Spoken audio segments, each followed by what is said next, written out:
اعوذ باللہ من الشیطان اللعین الرجیم بسم اللہ الرحمن الرحیم رب اشرح لی صدری ویسر لی امری واحلل عقدۃ من لسانی یفقهوا قولی ان اللہ وملائکتہ یصلون علی النبی یا ایھا الذین آمنوا صلوا علیہ وسلموا تسلیما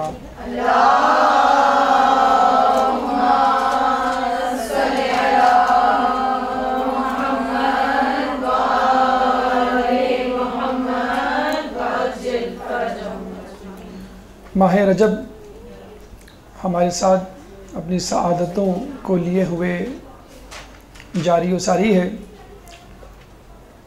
اور آپ نے دیکھ لیا ہوگا اب تک جو رجب کے ایام آپ نے گزارے، بہت ہی ڈائنامک، بہت ہی انرجیٹک مہینہ ہے۔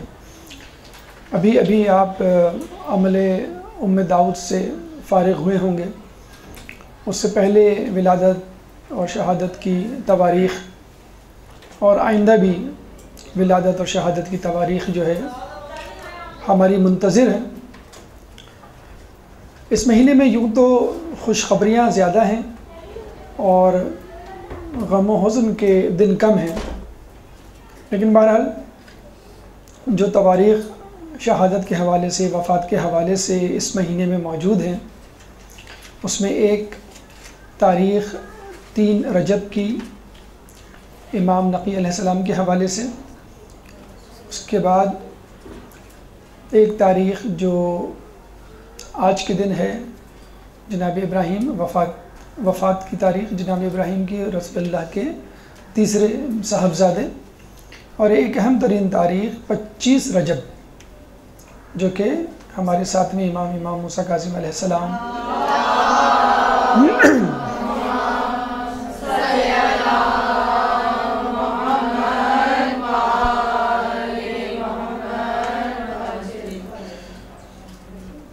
ہمارا موضوع 25 رجب کے حوالے سے سیرت امام موسیٰ کاظم کے اخلاقی پہلو۔ اس سے پہلے یہ تذکرہ ہم کرتے چلیں کہ رسول اللہ کی اولادوں میں 3 اولادیں، طاہر، قاسم اور جناب ابراہیم۔ جناب طاہر، جناب قاسم اور جناب ابراہیم 3 اولادیں تھیں، 3 بیٹے تھے۔ طاہر جناب عبداللہ حضرت خدیجہ کے بطن مبارک سے 2 یا 3 سال کی عمر میں انتقال کر گئے مکے میں، جبکہ حضرت ابراہیم مدینے میں 2 یا 3 سال کی عمر میں وفات پا گئے۔ تو رسول اللہ کے تینوں بیٹے بغیر بڑے یعنی نوجوان ہوئے بہت ہی کم عمری میں اس دنیا سے رخصت ہو گئے، اور یوں سمجھ لیجئے کہ اللہ تعالیٰ نے واضح طور پہ اشارہ دے دیا کہ تمہاری نسل تمہارے بیٹوں سے نہیں بلکہ تمہاری بیٹی سے چلے گی۔ اور ہم نے دیکھا کہ اللہ تعالیٰ نے کس طرح دشمنوں کے تیروں کو پلٹا دیا اور ان کے دانتوں کو کھٹا کر دیا، اور جو لوگ رسول اللہ کو ابتر کا طعنہ دیا کرتے تھے وہ خود تاریخ میں ابتر بن کر رہ گئے۔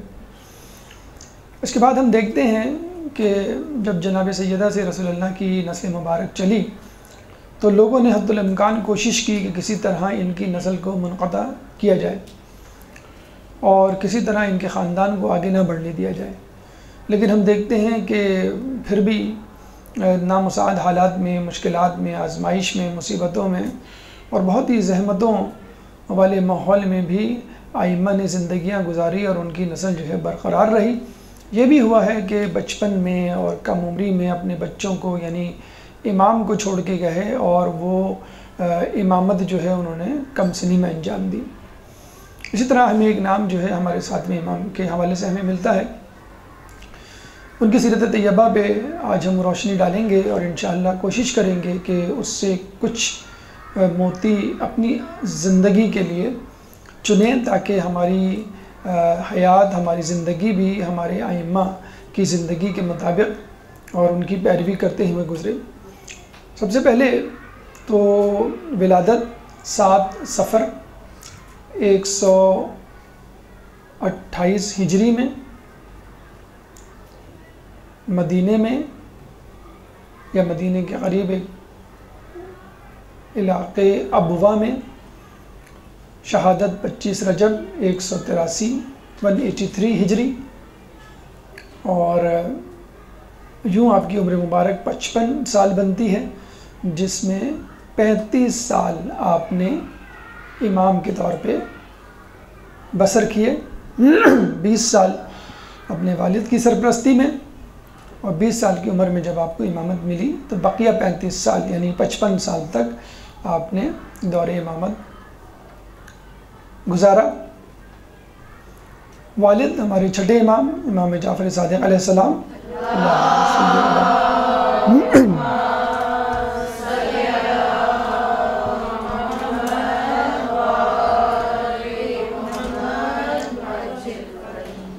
والدہ حمیدہ خاتون، اور ان کی جرت مندی اور بہادری کا نمونہ آپ یوں دیکھ سکتے ہیں کہ جب آپ یعنی 7ویں امام حمیدہ خاتون اپنی والدہ کے بطن مبارک میں تھے اور 7واں مہینہ تھا حمل کا، تو اس کے باوجود چھٹے امام یعنی آپ کے والد آپ کو حج پہ لے کے گئے، اور واپسی میں مقام ابوا جو کہ مدینے اور مکے کے درمیان کا ایک علاقہ ہے، وہاں پہ آپ کی پیدائش ہوئی، ولادت ہوئی۔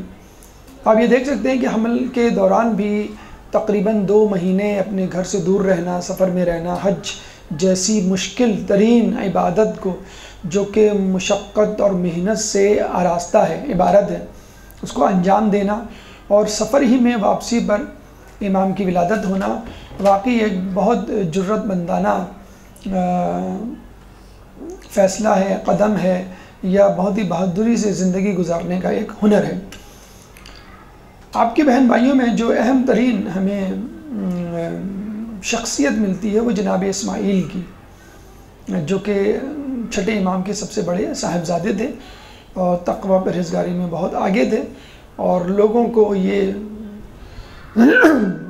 شک ہو چلا تھا کہ شاید چھٹے امام کے بعد امام جو ہیں وہ اسماعیل بنیں گے، لیکن اللہ تعالیٰ کی حجت لوگوں پہ بہت واضح طور پہ آشکار ہوئی، اور خود چھٹے امام کی زندگی میں جناب اسماعیل ان کے بڑے بیٹے کا انتقال ہوا، اور چھٹے امام نے باقاعدہ ان کی میت کو، ان کے جسد خاکی کو، جسد مبارک کو اپنے سامنے رکھ کے لوگوں کو مخاطب کر کے کہا تھا کہ دیکھو جس طرح امامت کے معاملے میں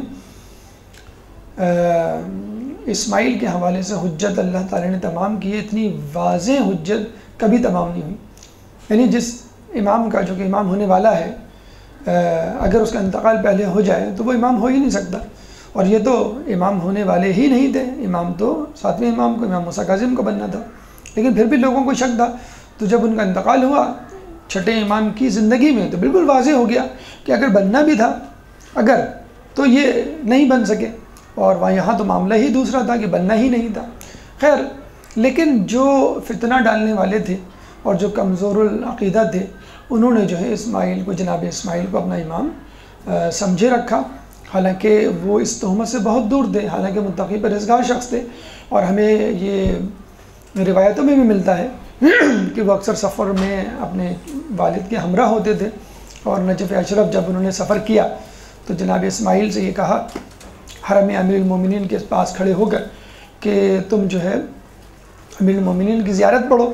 جب انہوں نے زیارت ختم کی تو کہا کہ اب تم اپنے جد امام حسین علیہ السلام کی زیارت پڑھو۔ انہوں نے کہا کہ امام حسین تو کربلا میں دفن ہے۔ انہوں نے کہا کہ جب قافلہ اسیروں کا یہاں سے گزر رہا تھا تو ہمارے ایک چاہنے والے نے امام حسین کا سر اقدس امیر المومنین کی قبر مبارک کے قریب دفنا دیا تھا۔ اب وہ راس الحسین نامی جو مقام ہے وہ ابھی بھی حرم امیر المومنین میں موجود ہے، جہاں پہ لوگ امام حسین کی زیارت پڑھتے ہیں۔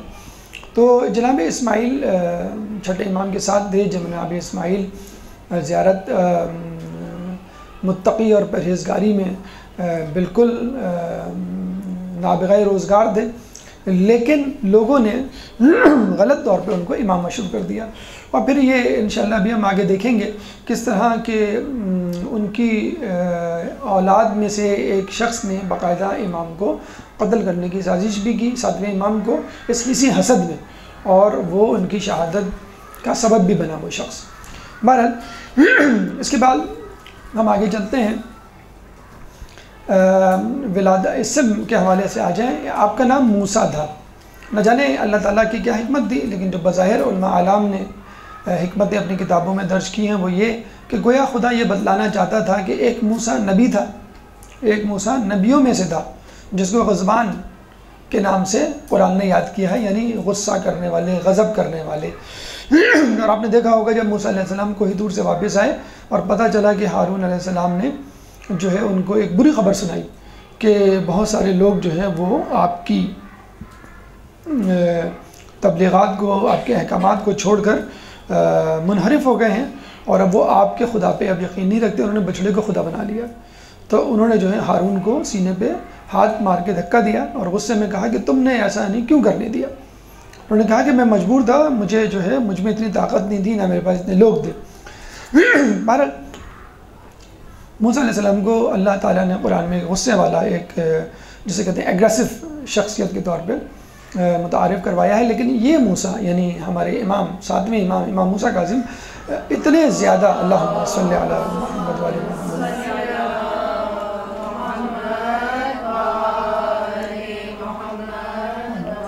اتنے زیادہ غصے کو ضبط کرنے والے تھے کہ ان کے نام کے ساتھ کاظم پڑ گیا، یعنی آپ ان کے نام سے کاظم لفظ الگ نہیں کر سکتے۔ اگر آپ صرف موسیٰ کہیں گے تو کوئی نہیں سمجھے گا، اگر آپ کہیں گے موسیٰ کاظم فوراً سمجھ جائیں گے۔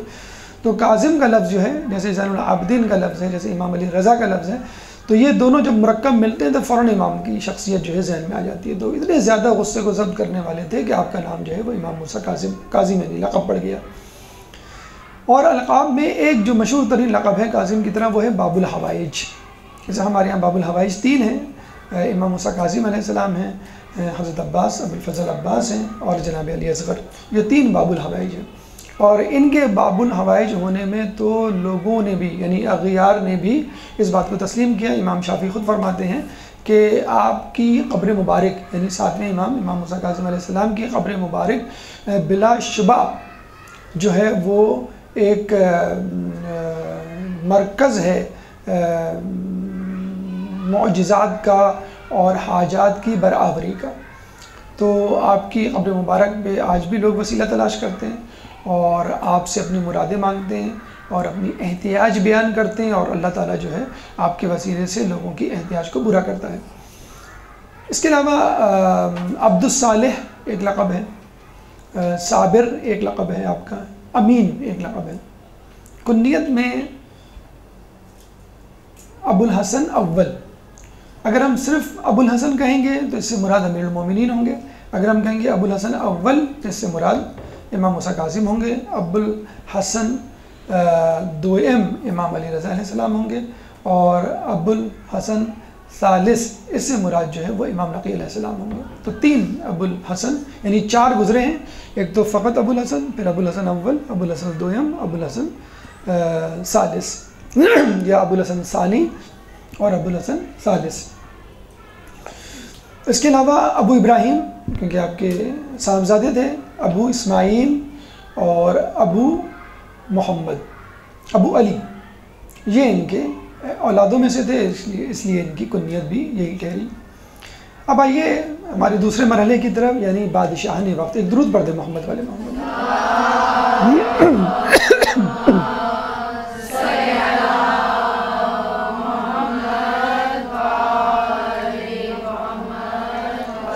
آپ کے دور میں آخری بادشاہ مروانی شاہ کا مروان حمار تھا، انتہائی بے وقوف، انتہائی عیاش اور اتنا زیادہ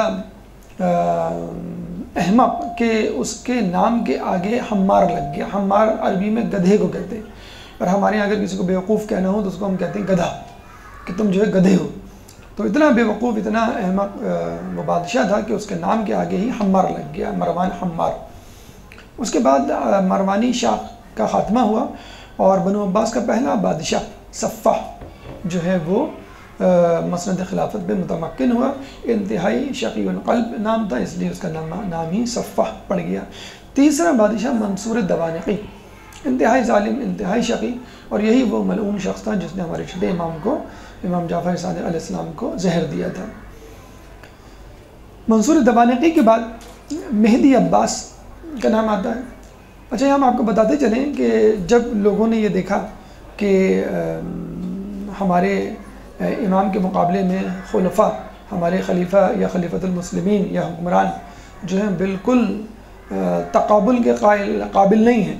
یعنی کہاں مذہب اہل بیت کے ائمہ کی شخصیت اور ان کی طہارت اور ان کی علمیت اور ان کے معجزے اور کرامات، اور کہاں ہمارے فاسق و فاجر شخصیات.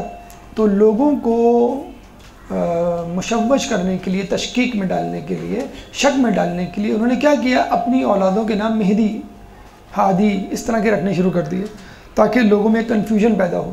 اس طرح ہمارے یہاں روایتوں میں ہے کہ آخری جو امام ہوگا وہ دنیا کو عدل سے بھر دے گا، جیسے یہ ظلم سے بھری ہوئی تھی، وہ مہدی ہوگا. تو انہوں نے اپنی اولادوں کا نام مہدی اور ہادی اور اس قسم کے القابات منتخب کر کے رکھنے شروع کر دیے. مہدی عباس ایک بادشاہ ان کا گزرا، بنو عباس کا، 10 سال تک اس نے حکومت کی. انتہائی جابر شخصیت تھا، اور کہتے ہیں کہ اس نے ایک دفعہ جو ہے وہ امام موسیٰ کاظم علیہ السلام کو قتل کرنے کی سازش بھی کی تھی. لیکن جب اس نے ان کو قید میں ڈالا تو اسی رات امیر المومنین اس کے خواب میں آئے اور اس کو تنبیہ کی، ڈرایا دھمکایا. پھر کہیں جا کے اس نے فوراً دوسرے دن اٹھ کر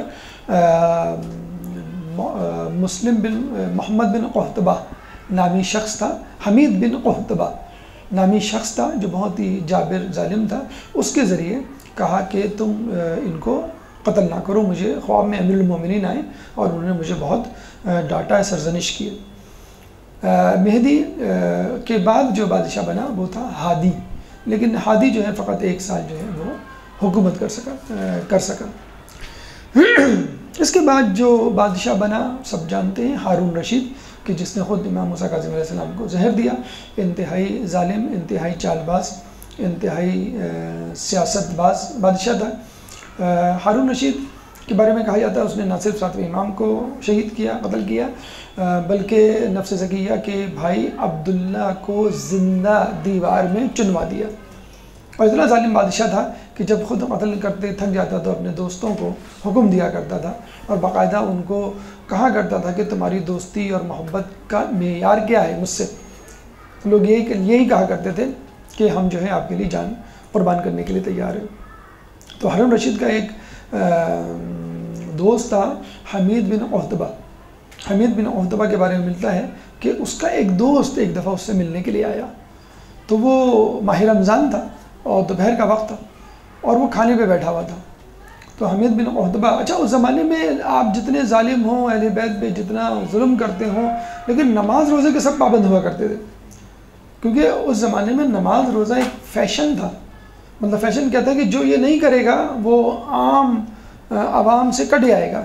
آج کل تو الٹا معاملہ ہے، لیکن اس زمانے میں ایسا نہیں تھا. داڑھی رکھنا، حجاب کرنا، نماز پڑھنا، روزہ رکھنا، یہ سب اسٹریم لائن فیچرز کہلاتے تھے اپنے آپ کو اپ ٹو ڈیٹ رکھنے کے لیے. بلکہ یہ بھی ہوا کرتا تھا کہ جو غیر مسلم ہوتے تھے وہ بھی اپنی وضع قطع جو ہے مسلمانوں کی سی بنا لیا کرتے تھے. آج کل تو الٹا معاملہ ہے کہ مسلمان جو ہے اپنی وضع قطع جو ہے، اپنی شکل و صورت جو ہے وہ غیر مسلموں جیسی بناتے ہیں تاکہ آپ کو غیر مسلموں میں ایڈجسٹ کرنے میں آسانی ہو. لیکن اس زمانے میں ایسا نہیں تھا. اس زمانے میں تو اسلام عروج پہ تھا. خوشحالی جو ہے وہ بغداد اور عرب علاقوں کے جو ہے وہ قدم چوم رہی تھی. تو لوگ جو ہے اپنے آپ کو مسلمان ظاہر کرتے تھے اور بہت سارے لوگ تو جان بوجھ کے مسلمان ہو جاتے تھے تاکہ ٹیکس یعنی جزیہ سے بچ سکے. تو اس زمانے میں ایک عام آدمی بھی بھرپور طور پہ اسلام پہ عمل کرتا ہوا نظر آتا تھا. وہ جتنا زیادہ عمل کرتا تھا اتنا زیادہ خلیفہ کے قریب ہوتا تھا. لیکن شرط یہ ہوتی تھی کہ آپ کو اہل بیت اور ان کے ماننے والوں سے نفرت کا اظہار کرنا ہے، بس یہ مسئلہ ہوتا تھا. اور بادشاہ کے لیے آپ جو چاہیں آپ کو قربانی دینی ہے. حمید بن قحطبہ جو ہے وہ ماہ رمضان میں دوپہر کا کھانا کھا رہا تھا. جب اس کا دوست پہنچا تو اس کے دوست نے کہا کہ اے حمید، تو ماہ رمضان میں کھانا کھا رہا ہے؟ تو اس نے کہا کہ اس شخص کا روزے رکھنے کا کوئی فائدہ نہیں کہ جس کو اپنے بخشنے کی کوئی امید نہ ہو. اس نے کہا تو نے ایسا کیا گناہ کیا کہ تیرے بخشنے کی کوئی امید نہیں اور تو نے نماز روزے بھی چھوڑ دیے؟ تو پھر اس نے جو ہے بتانا شروع کیا کہ ایک دفعہ میں سو رہا تھا اور مجھے جو ہے سوتے میں سے ہارون رشید نے بلوایا. اچھا اس زمانے میں اگر بادشاہ سوتے میں سے کسی کو بلوا لے تو بس سمجھ لیں کہ یا تو وہ خود قتل ہونے جا رہا ہے یا اسے کسی کو قتل کرنا ہے. یہ نہایت خطرناک کام کے لیے بلایا جاتا تھا سوتے میں. تو سوتے میں مجھے بلایا. جب میں پہنچا تو اس نے مجھ سے کہا کہ تم مجھ سے محبت کرتے ہو؟ کہ ہاں میں آپ سے محبت کرتا ہوں۔ اچھا اس زمانے میں یہ ہوتا تھا کہ بادشاہ سے کے قریب ہونے کے لیے انسان سب کچھ کر گزرتا تھا، اور کچھ لوگ تو مجبور ہوتے تھے، اگر نہیں مانیں گے تو بھی مارے جائیں گے، اگر بادشاہ کا حکم نہیں بھی مانیں گے تو بھی مارے جائیں گے، اور ویسے بھی لوگ تیار رہتے تھے قریب ہونے کے لیے۔ تو اس نے کہا کہ میں آپ کو جو ہوں مال و دولت سے زیادہ چاہتا ہوں۔ تو ہارون نے یہ کہہ کے اس کو بھیج دیا۔ کہتے ہیں تھوڑی دیر بعد پھر اپنے غلام کو بھیجا کہ اس کو بلا کے لاؤ۔ جب واپس آیا تو وہ پریشان ہو گیا کہ اب دوبارہ کیوں بلایا؟ ہارون نے وہی سوال کیا۔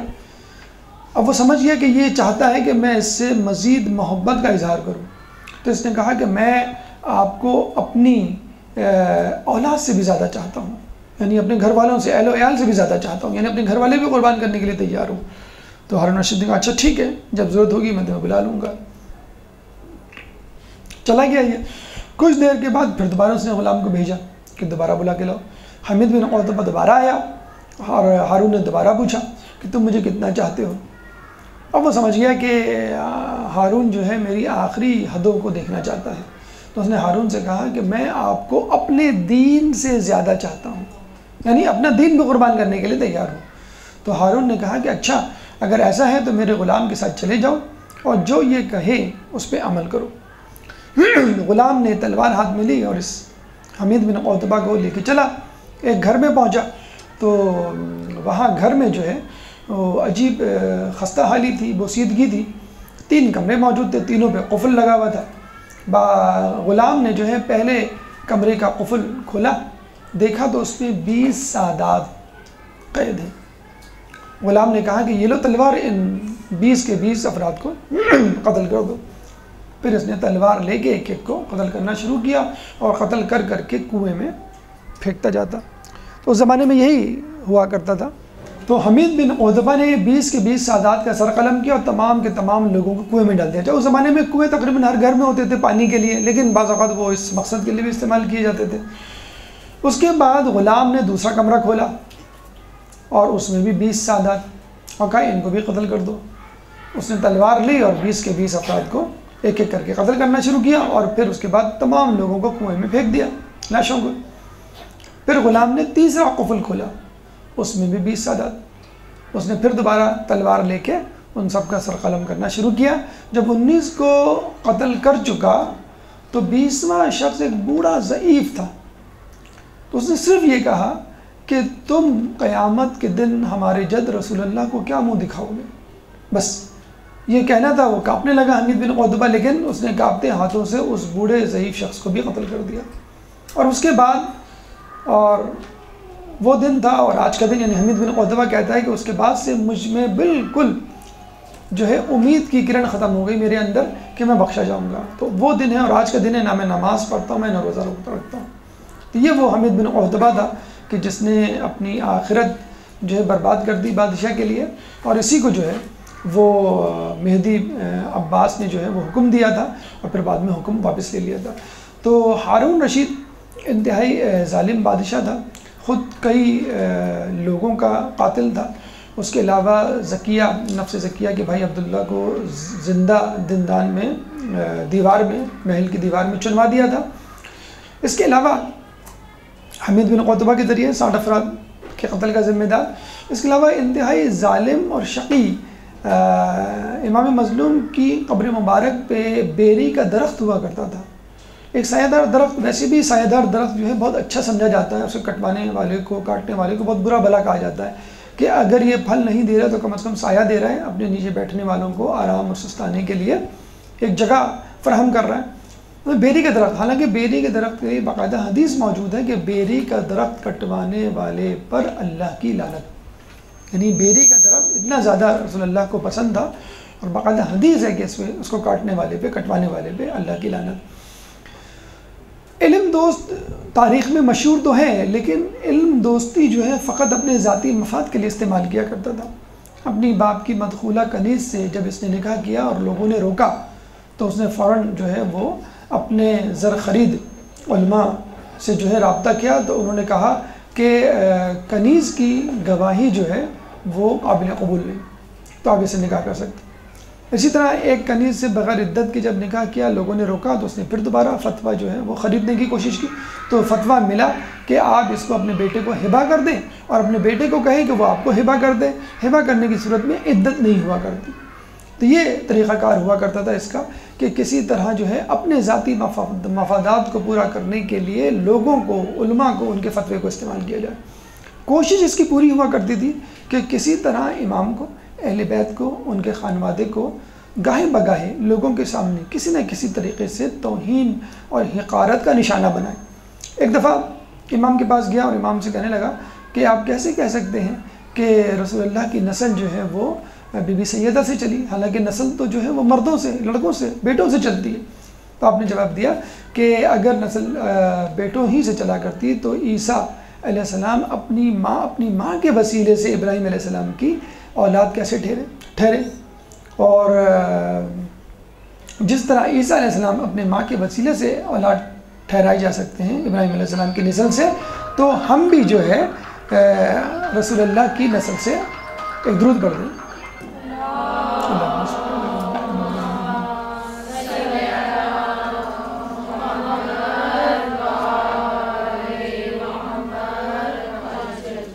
تو یہ وہ بادشاہ تھے جو آپ کے زمانے میں گزرے۔ ہارون رشید آپ کا قاتل تھا، منصور دمانغی آپ کے والد کا قاتل تھا۔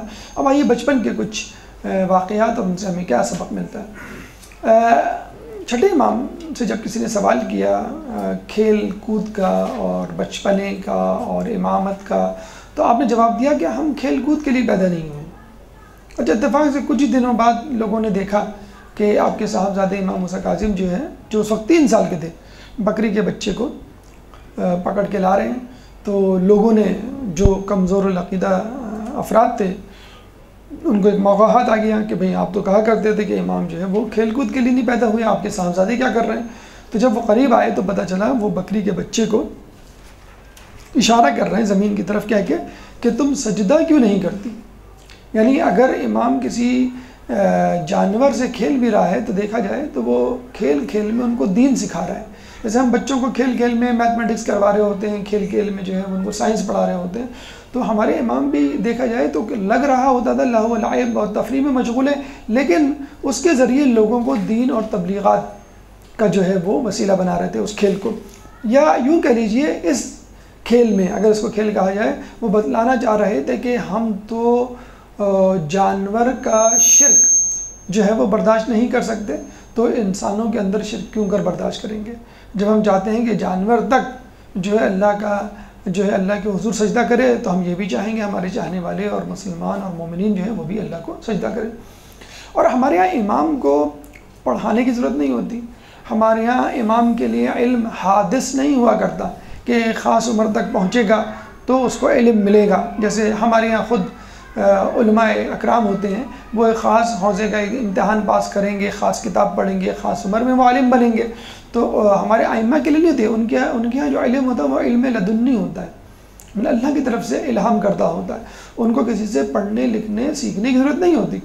تو یہ بھی بحث عبث ہے کہ وہ جوانی میں علم حاصل کریں گے، ادھیڑ میں یا بچپن میں، وہ ہمیشہ سے عالم ہوتے ہیں۔ چنانچہ ان کی عمر فقط 5 سال تھی کہ جب جو ہے 5ویں اور چھٹے امام کے شاگرد امام ابو حنیفہ آئے اور آپ سے، یعنی چھٹے امام سے مسئلہ جبر و تقدیر، مسئلہ جبر و تفویض پوچھا، جس کا تذکرہ ہم نے پہلے بھی کیا تھا۔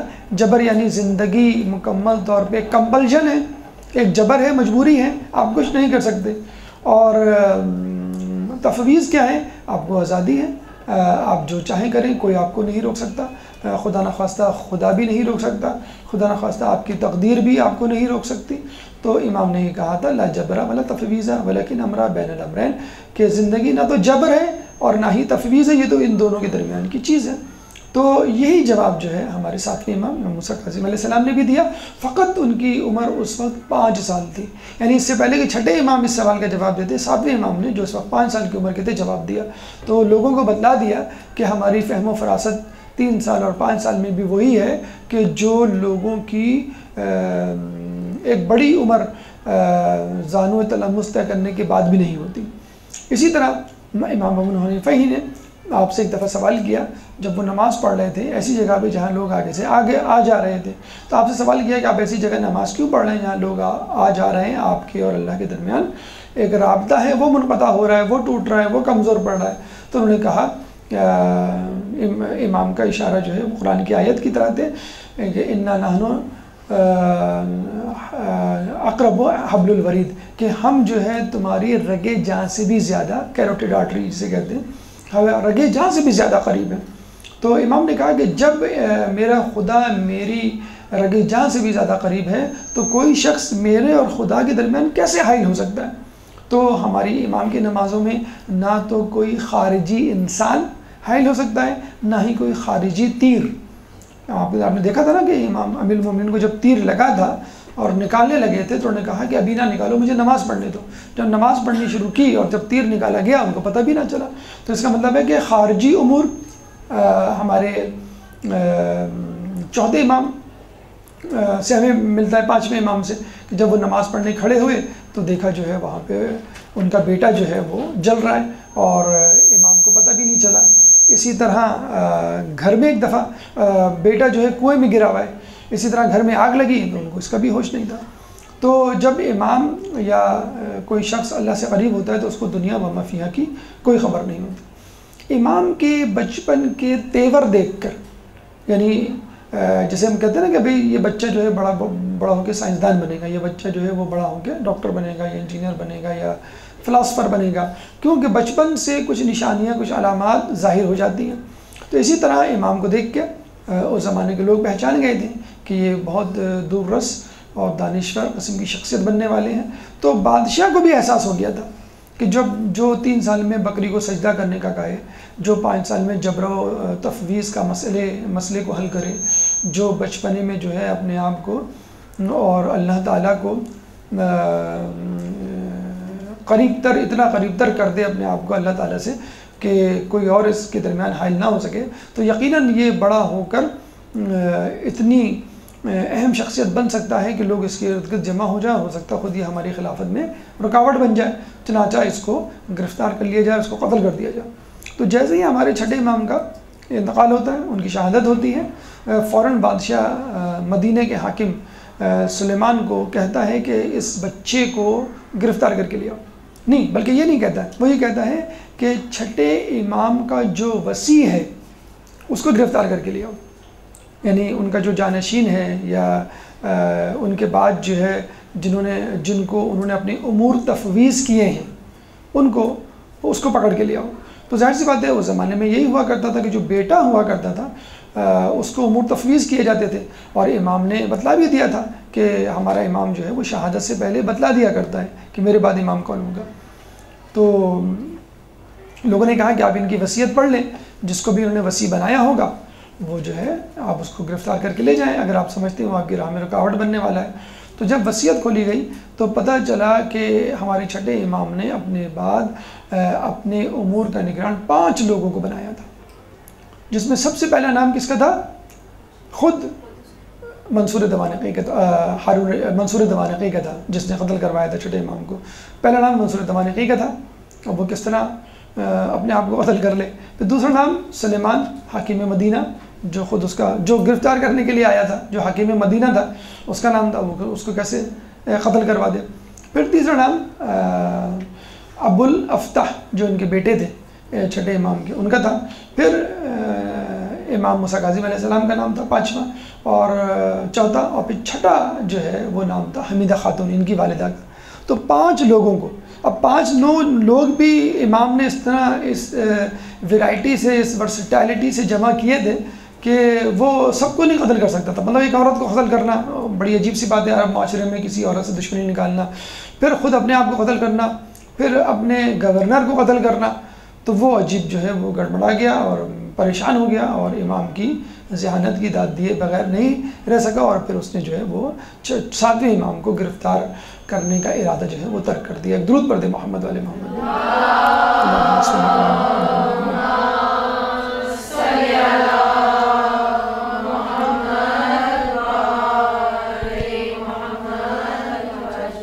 ہر امام کے دور میں ان کی زندگی سے متعلق مختلف امور مد نظر رکھے گئے ہیں اور مخصوص حالات رہے ہیں، اور ہر امام ان مخصوص حالات کے پیش نظر اس پس منظر میں پہچانا گیا ہے۔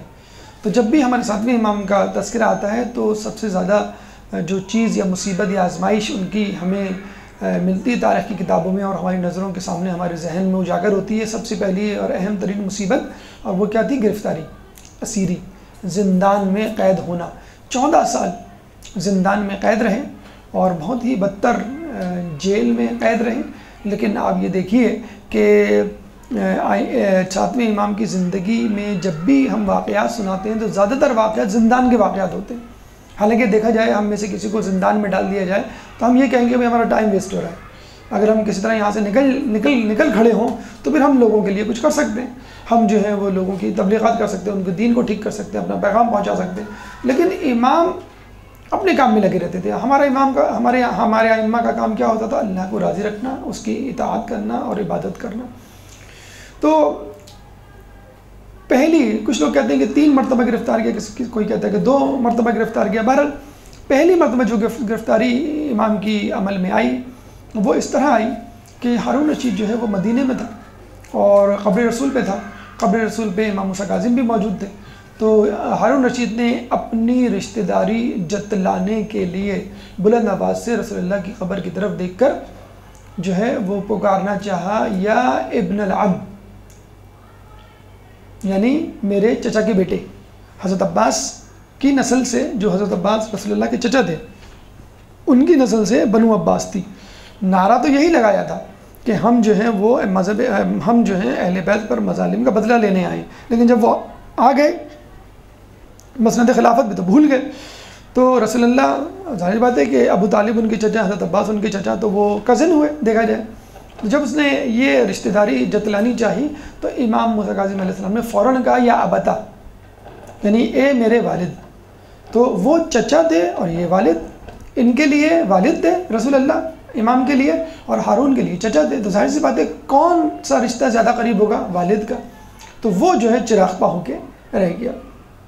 جب وہ پہلے ہارون کو آیت مباہلہ کی تلاوت کر کے دلیل دے چکے تھے، پہلے تو انہوں نے کہا تھا کہ عیسیٰ علیہ السلام مریم علیہ السلام کی وساطت سے ذریت قرار پائے، ابراہیم علیہ السلام کی، ہم بی بی سیدہ کے وسیلے سے۔ پھر انہوں نے آیت مباہلہ کا ریفرنس دیا تھا، حوالہ دیا تھا، ابناءنا و ابناءکم، کہ تم اپنے بیٹوں کو لاؤ، ہم اپنے بیٹوں کو لائیں۔ تو ہمارے بیٹے کون ہیں؟ حسن حسین۔ تو اسی طرح جو ہے امام نے ابتا کا لفظ استعمال کیا کہ ہم ان کے بیٹے ہیں، وہ ہمارے باپ ہیں۔ تو سب کے سامنے جب امام نے اس طرح کہا وہ اپنی بزرگی، اپنی چالاکی، اپنی قربت کا اظہار کرنے پہ تلا ہوا تھا لوگوں کے سامنے، حج کا موقع تھا۔ جب امام نے یہ کہا تو بہت چراغپا ہو گیا اور اس نے فوراً امام کو جو ہے وہ گرفتار کرنے کا حکم دیا۔ جب گرفتار کر کے لایا اور اس نے جو ہے زندان میں ڈالا تو ایک چال اور چلی کہ ان پہ میں ایک تہمت کا الزام بھی لگاؤں۔ تو ایک کنیز، خوبصورت کنیز کو جو ہے وہ زندان میں داخل کر دیا۔ کہتے ہیں کہ کنیز جو ہے وہ ان کو کوشش کرتی تھی کس طرح اپنی طرف مائل کرنے کی، لیکن وہ مسلسل اپنی عبادت میں مصروف رہتے تھے۔ اور جب صبح ہوئی اور جب ہارون رشید کے ساتھیوں نے جا کے دروازہ کھولا تو پتہ چلا کہ امام ایک کونے میں سجدے میں ہے، کنیز ایک کونے میں سجدے میں ہے، اور سبوح قدوس کی آواز آ رہی ہے۔ اللہم صلی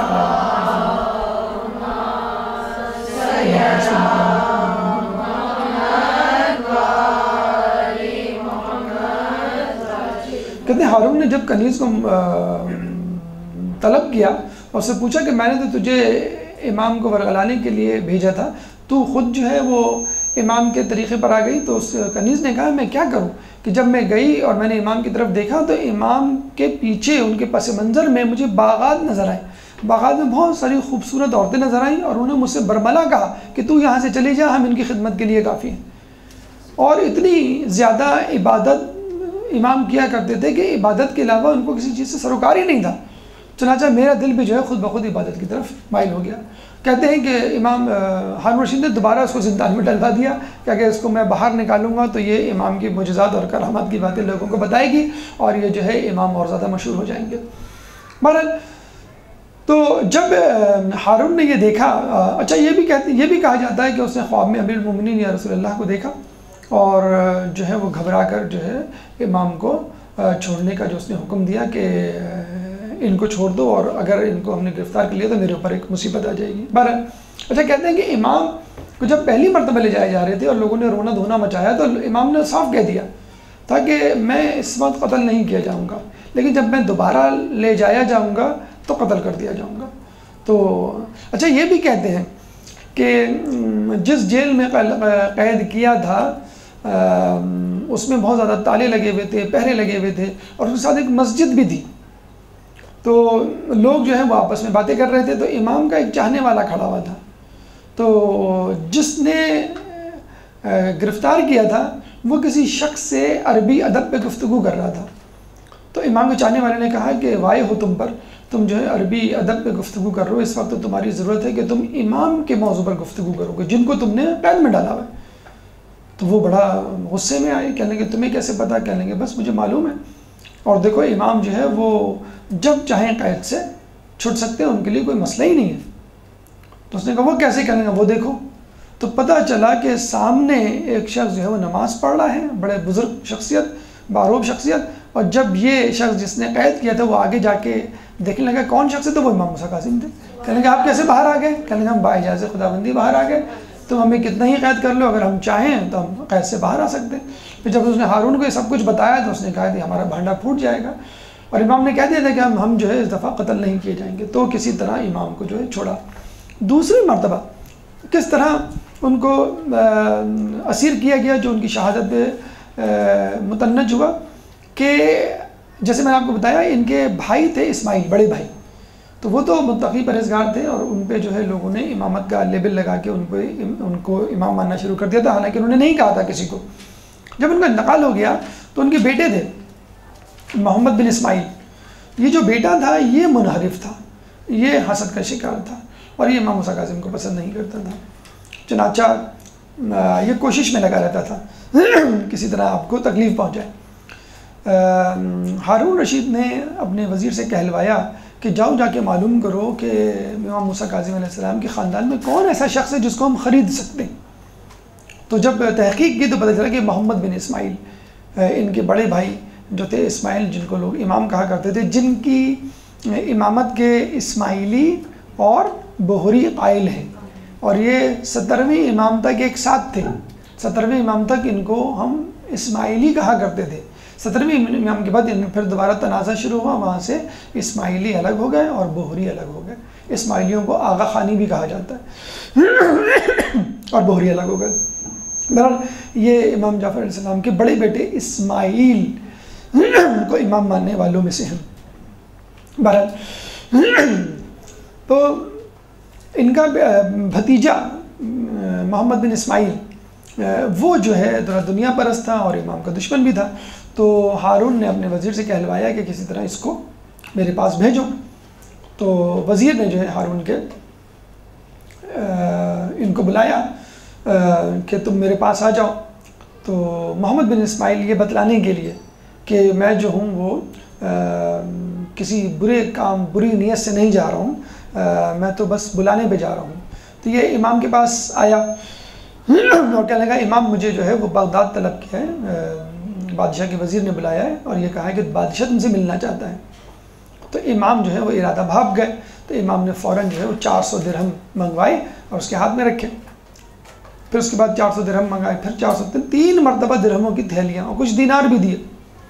امام موسیٰ کاظم علیہ السلام کے بارے میں کہا جاتا ہے کہ اگر کوئی شخص امام کے پاس جاتا اور امام کچھ دیتے اور پھر وہ کہیں اور کسی سے مانگتا ہوا نظر آتا تو لوگ کہتے کہ ارے عجیب شخص ہے کہ تجھ کو تو امام موسیٰ کاظم نے دیا ہے، اس کے بعد بھی لوگوں سے مانگ رہا ہے۔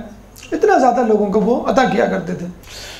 تو یہ جب گیا امام نے اس کو 3 مرتبہ تھیلیاں دی، تو اس نے جو ہے وہ امام سے کہا کہ مجھے جو ہے وہ بادشاہ نے طلب کیا ہے، آپ مجھے کوئی نصیحت کریں گے؟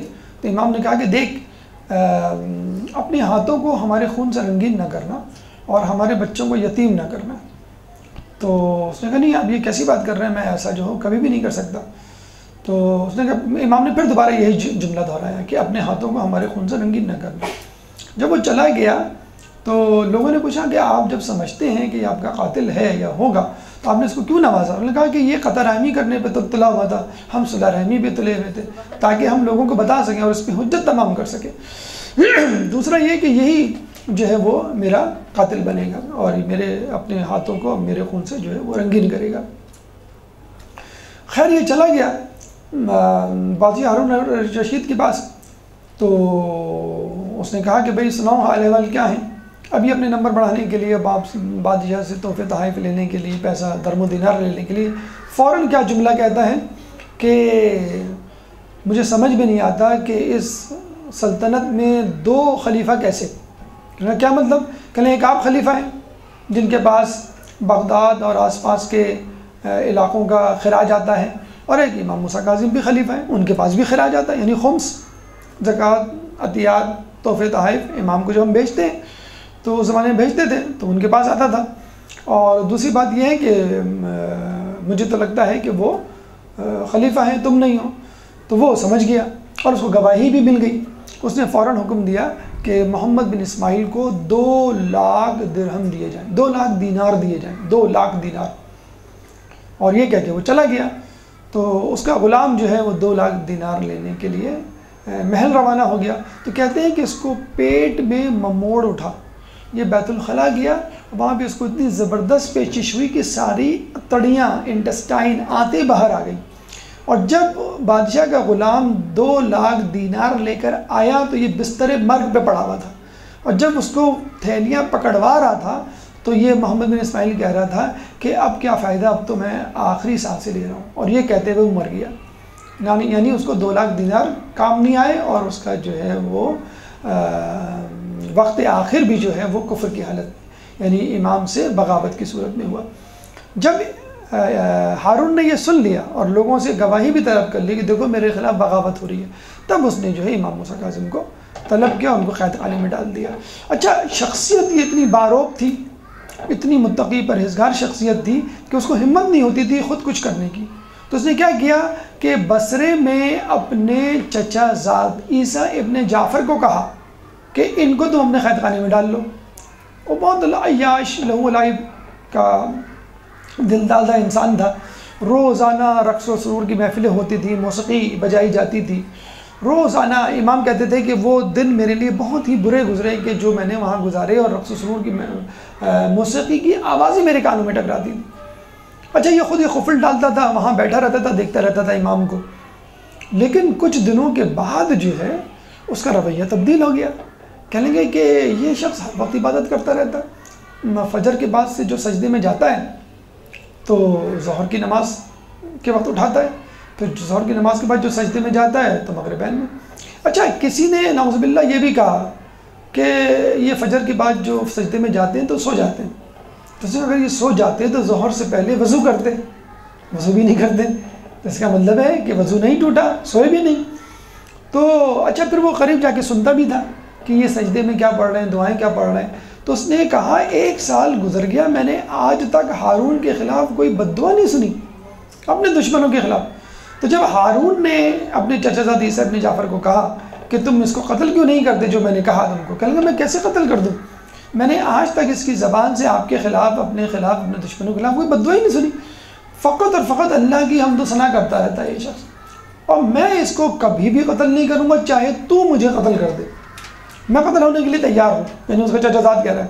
اب ہارون جو ہے وہ بڑا سٹ پٹایا کہ اب میں کیا کروں، اب میں کس کو کہوں، یہ میرا جو ہے قریبی رشتہ دار تھا۔ اب اس نے جو ہے ایک اور شخص کا انتخاب کیا، فضل بن ربیع، جو بغداد میں ہوا کرتا تھا، اس کی زندان میں ڈالا، اور فضل بن ربیع سے جو ہے وہ لیتا رہا اپڈیٹس۔ لیکن فضل بن ربیع بھی کچھ مہینوں کے بعد، کچھ دنوں کے بعد تبدیل ہو گیا، کہنے لگا نہیں، یہ انتہائی پاک باز، انتہائی جو ہے وہ آپ عبادت گزار شخص ہے، اس کو قتل کرنا تو فضول ہے، اور یہ کسی طرح بھی آپ کی حکومت کے خلاف نہیں ہے۔ ہارون کو جو ڈر تھا وہ کیا ڈر تھا کہ میری حکومت کے خلاف کوئی فوج تیار کر رہے ہیں، نہیں تمہاری حکومت کے خلاف تو ہو نہیں سکتا، یہ تو ہر وقت عبادت میں مشغول رہتا ہے۔ اب ہارون پھر پریشان، اب میں کس کو دوں؟ تو ایک شخص تھا۔ اچھا، اس دوران جو ہے ہارون نے کہتے ہیں کہ 50 کسی سے مشورہ کیا، مجھے کوئی ایسے وہ دلا دو افراد کہ جن کا دین ایمان سے کوئی تعلق نہ ہو۔ جیسے میں نے آپ کو بتایا اس زمانے میں اسلام سے وابستگی، تعلق جوڑنا بہت اچھا سمجھا جاتا تھا، بادشاہ کے قریب بھی ہوتے تھے اور آپ جو ہے وہ درم و دینار بھی آپ کو ملتے تھے، لیکن وہ ظاہری طور پہ نماز روزہ کرنے والے، اہل بیت سے نفرت کرنا ضروری تھا۔ تو کسی نے کہا کہ میرے پاس 50 جنگجو، سپاہی، جاہل اور دیہاتی قسم کے لوگ ہیں جن کو کچھ نہیں پتا، کھانا پینا بس ان کو کھانا، جس جانور ہے جانور کھانا پینا دے دو، بس گھوڑا ہے گدھا ہے تو کافی ہے تمہارے لیے۔ تو ہارون نے بلایا ان 50 تو دیکھا بالکل حبشی اور سیاہ فام اور جاہل اور اجڑ گنوار قسم کے، جن کو دین دنیا کا کچھ بھی نہیں پتا تھا۔ تو ہارون نے 2-3 دن تک ان کو خوب کھانا پینا دیا، اور 2-3 دن بعد پوچھتا کہ بھئی تمہارا خدا کون؟ کہنے لگے ہمیں نہیں معلوم۔ کہنے لگے تمہارا رسول کون؟ ہمیں نہیں معلوم۔ کہنے لگے یہ تو بہت اچھے لوگ ہیں، اگر میں نے ان کو بھیج دیا قتل کرنے کے لیے تو لوگ ان کو پاگل ہی کہیں گے زیادہ سے زیادہ، ان کا کوئی درم و دینار ہی وہی نہیں ہے، دین درہم۔ تو اس نے جو ہے فوراً بھیجا زندان کی طرف، جاؤ ان 50 افراد کو کہو کہ یہ امام کو قتل کرنے کے لیے ٹوٹ پڑے تلواروں کے ساتھ۔ اب یہ 50 افراد جب زندان میں گئے، اب انتظار کر رہے ہیں کبھی سجدے سے سر اٹھائیں، کب سجدے سے سر اٹھائیں تو ان کا سر قلم کریں یا خدا نخواستہ، تو وہ سجدے میں بڑے دیر بعد سر اٹھایا تو پھر دعا مانگنا شروع۔ تو وہ پریشان یہ کیا کر رہی ہے، اپنا ڈیفینس، ابھی جنگجو آدمی بھی کسی سے لڑتا ہے تو وہ یہ دیکھتا نہیں میں سامنے والے کو مارنے جا رہا ہوں تو اپنا ڈیفینس تو کرے، وہ اپنا ڈیفینس ہی نہیں، اپنی عبادت میں مشغول۔ تو وہ 50 کے 50 سجدے میں گر گئے۔ اللہم صلی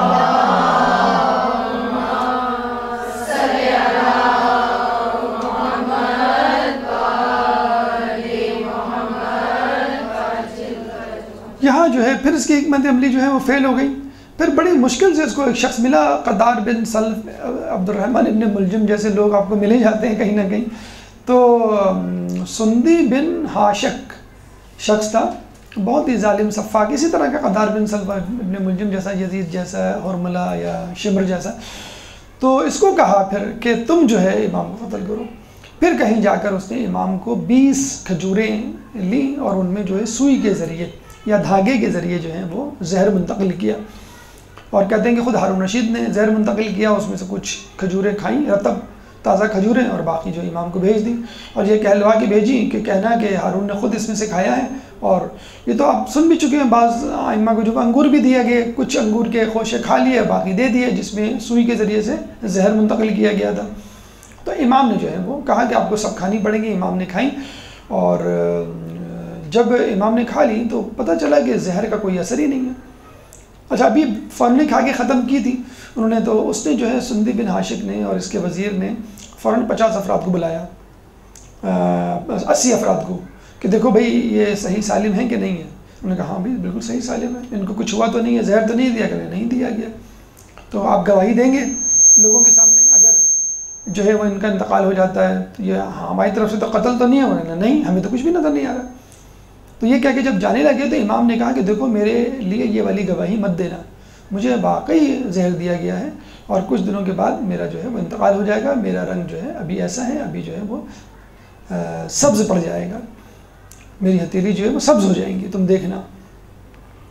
تو پھر لوگوں نے دیکھا کہ ان کی ہتھیلی واقعی سبز ہوئی۔ ادھر سندی بن حاشق جو ہے وہ پھر بھی ایک شچ و پنج میں تھا کہ پتہ نہیں امام نے کھجوریں کھائی ہیں کہ نہیں کھائی ہیں، پتہ نہیں ان کا انتقال ہوگا کہ نہیں، یہ مریں گے نہیں، وغیرہ وغیرہ۔ تو اس ظالم ملعون نے کیا کیا، ایک چادر لی اور امام کو اس میں لٹا دیا، اور چادر کو دونوں طرف سے لپیٹنا شروع کیا، جیسے ہم گیلے تولیے کو کسی کپڑے میں ڈال کے لپیٹتے ہیں، دونوں طرف سے ٹوسٹ کرتے ہیں تاکہ وہ پانی جذب ہو جائے۔ اس طرح امام کے جسد خاکی کو اس نے، امام کے جسم مبارک کو اس چادر میں لپیٹ کے موڑنا شروع کیا دونوں طرف سے، کہ امام کو تکلیف اس حد تک ہو کہ ان کا دم گھٹ جائے، ان کا سانس رک جائے، اور ساتھ ہی ساتھ جسم پر کوئی نشان بھی نہ آئے۔ جب اس نے کیا تو امام کی شہادت ہو گئی، اور پھر جو ہے اس نے جا کے عمالوں کو کہا کہ تم جو ہے ان کو بغداد کی سڑک پہ جا کے چھوڑاؤ، اور اس نے جو ہے بغداد کی سڑک پہ جا کے 3 دن تک کہتے ہیں کہ امام کا جنازہ وہاں پڑا رہا، اور اس کے بعد میں اعجاز خداوندی 8ویں امام آئے اور انہوں نے جو ہے وہ تجہیز و تکفین کی۔ کہتے ہیں کہ اور لوگ غسل دے رہے تھے، اور ان کا صحابی بتاتا ہے کہ ان کے غسل کا پانی امام کے جسم مبارک کو چھو نہیں رہا تھا، اور امام علی رضا جو پانی ڈال رہے تھے وہ ان کو جسم کو چھو رہا تھا۔ جو کفن وہ پہنا رہے تھے وہ کفن ان کے جسم کو نہیں لگتا، لیکن امام علی رضا جو کفن پہنا رہے تھے وہ ان کے جسم کو لگتا تھا. تو یوں اس طرح انہوں نے غسل بھی دیا اور کفن بھی دیا، اور قبر میں بھی امام علی رضا علیہ السلام نے اتارا. ایک درود پڑھ دے محمد والے محمد. اللہم صلی اللہ علیہ.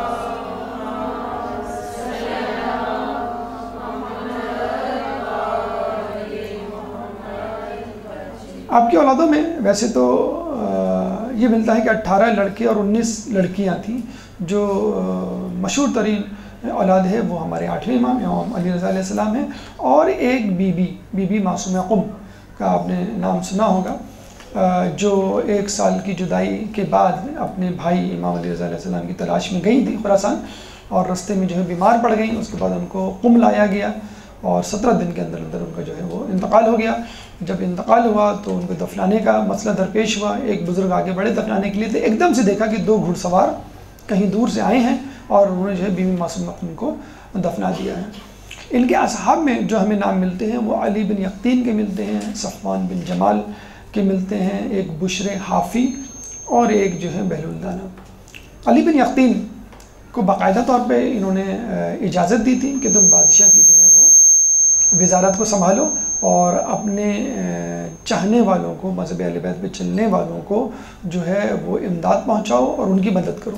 تو علی بن یقطین نے آپ کی جسے کہتے ہیں کہ سرپرستی میں اس عہدے کو قبول کیا، اور جب ان کی مخبری ہوئی کہ علی بن یقطین جو ہے امام کا ساتھی ہے، تو باقاعدہ جو ہے بادشاہ نے پروگرام بنایا کہ کسی طرح میں چھپ کر ان کا وضو چیک کروں گا، کیونکہ نماز تو وہ سب کے ساتھ پڑھتے تھے، وہ تقیہ میں پڑھ سکتے لیکن وضو تو اکیلے میں کرتا ہے. تو اتفاق سے امام نے اسی دن ان کو غیر شیعہ طریقے سے وضو کرنے کا کہا تھا، یعنی پاؤں کو دھونے کا حکم دیا تھا.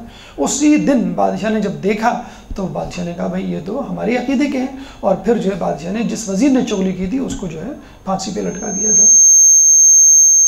صفوان بن جمال اونٹوں کو کرائے پہ دیتے تھے، بہت زیادہ جسے کہہ لیں آج کل جیسے رینٹ ا کار جیسے ہوتا ہے، بڑے اچھے ان کے اونٹ تھے کہ بادشاہ تک لیا کرتا تھا. تو جب امام نے کو پتہ چلا تو امام نے اسے کہا کہ تم کیا بادشاہ کے وہ دوست احباب میں سے؟ اس نے کہا نہیں. کہنے لگا کیا تم یہ خواہش نہیں رکھتے کہ بادشاہ جب سفر پہ جائے گا تمہاری اونٹ پہ بیٹھ کے تو واپسی میں تم دعا نہیں کرتے کہ وہ صحیح سلامت آئے تاکہ تمہاری اونٹ بھی صحیح سلامت ہو اور تمہیں اس کا کرایہ ملے؟ کہنے لگا ہاں. کہنے اس طرح تو تم بادشاہ کی صحت و سلامتی کے لیے دعا گو ہوتے ہو. تو انہوں نے نظریں جھکا کر کہا کہ ہاں لگتا تو ایسے ہی ہے. تو امام نے کہا کہ اس طرح تو تم بادشاہ کے خیر خواہ ہوئے. تو جب یہ سنا تو صفوان بن جمال نے جو ہے وہ بادشاہ کو منع تو نہیں کر سکتا تھا، اس نے کیا کیا اپنے سارے اونٹ جو ہیں وہ بیچ دیے. ہارون رشید کو جب پتہ چلا تو غصے میں آ کے اس نے کہا کہ میں چاہتا تھا تمہیں قتل کر سکتا تھا، لیکن چونکہ تمہارا میرے ساتھ معاملہ بہت اچھا رہا ہے اس لیے میں تمہیں چھوڑ دیتا ہوں. صفوان بن جمال امام کے اتنے زیادہ قریب تھے کہ ایک دفعہ علی بن یقطین سے ملنے گئے، اور علی بن یقطین جو ہے مصروف تھے کسی کام میں. علی بن یقطین جو ہے جب امام موسیٰ کاظم علیہ السلام کے پاس ملنے کے لیے آئے تو آپ نے ملنے سے انکار کر دیا کہ تم نے صفوان بن جمال سے ملنے سے انکار کر دیا تھا. تو وہ بڑے حیران پریشان ہوئے، کہنے لگے ہاں میں مصروف تھا. کہنے لگے جب تک وہ تم سے راضی نہیں ہوگا ہم تم سے راضی نہیں ہوں گے، خدا بھی تم سے راضی نہیں ہوگا. تو کہتے ہیں اسی وقت جو ہے وہ عراق آئے، صفوان بن جمال سے جو ہے معافی مانگی، بلکہ یہاں تک کہا کہ تم اپنے مٹی زدہ پیر جو ہے ہمارے گال پہ رکھو تاکہ جسے کہتے ہیں نا فنگر پرنٹ، ایک فٹ پرنٹ بن جائے اور میں امام کو جا کے یہ خاک یہ دھول دکھا سکوں. تو پہلے تو انہوں نے جسے کہتے ہیں کہ منع کیا، انہوں نے پھر مجبور کیا گیا تو انہوں نے جو ہے ایسا کیا اور پھر امام کو جا کے بتایا، پھر امام راضی ہوئے. تو آپ نے دیکھا کہ ایک وزیر ہے، منسٹر ہے بادشاہ کے دربار میں، جیسے آج کل کا M N A M P ہے، اور ایک اونٹ بیچنے والا ہے عام بزنس مین. تو امام کو اس کی رضامندی کا کتنا خیال.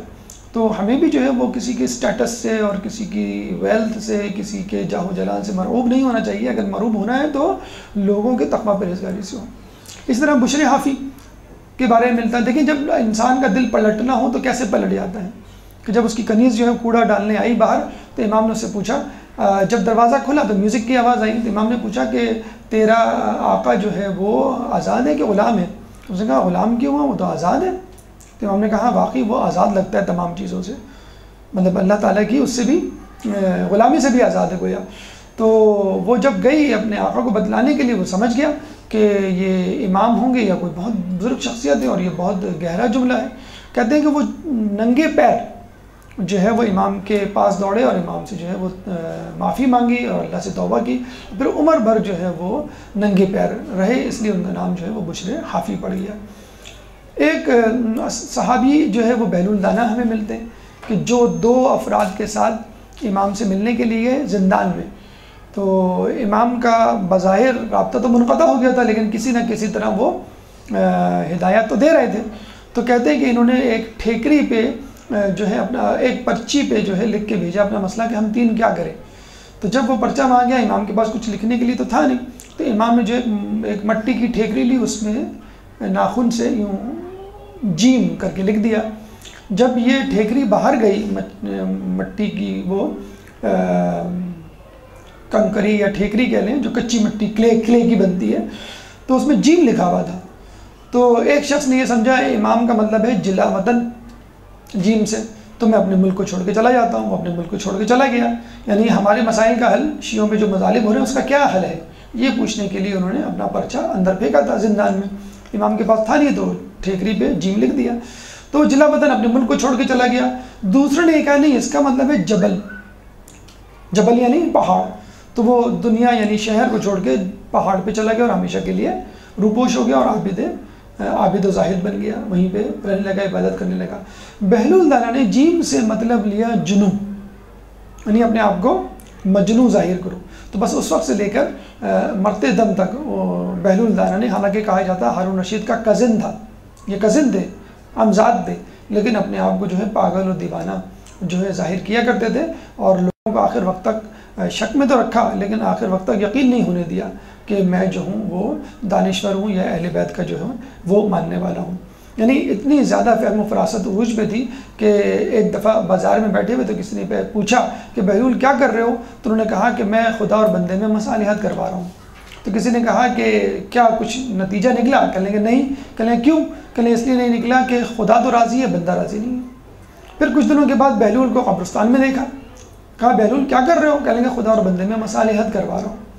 تو کہا کچھ نتیجہ نکلا؟ تو بہلول نے کہا کہ کوئی نتیجہ نہیں نکلا. پوچھنے والے نے پوچھا کیوں؟ کہیں گے اس لیے کہ بندہ تو راضی ہے، اب خدا راضی نہیں ہے. تو ہمیں اگر خدا کو راضی کرنا ہے تو مرنے سے پہلے راضی کر لیں، ورنہ مرنے کے بعد ہم تو راضی کریں گے لیکن خدا جو ہے کبھی بھی راضی نہیں ہوگا. یہ تمام گزارشات مختصر طور پہ اجمالی طور پہ سیرت امام موسیٰ کاظم علیہ السلام کی آپ کے سامنے پیش کی گئی. اللہ تعالیٰ سے دعا ہے کہ ہمیں امام کی سیرت پہ چلنے کی توفیق عطا فرما، ان کے نقش قدم پر چلنے کی توفیق عطا فرما، اور ہمیں قیامت کے دن اہل بیت کی شفاعت سے بہرہ مند فرما، امام کے ظہور میں تعجیل فرما، اور ہمیں ان کے انصار و اعوان میں شامل فرما. وآخر دعوانا الحمدللہ رب العالمین. برحمتك يا أرحم الراحمين، وصلى الله على محمد وآله الطاهرين.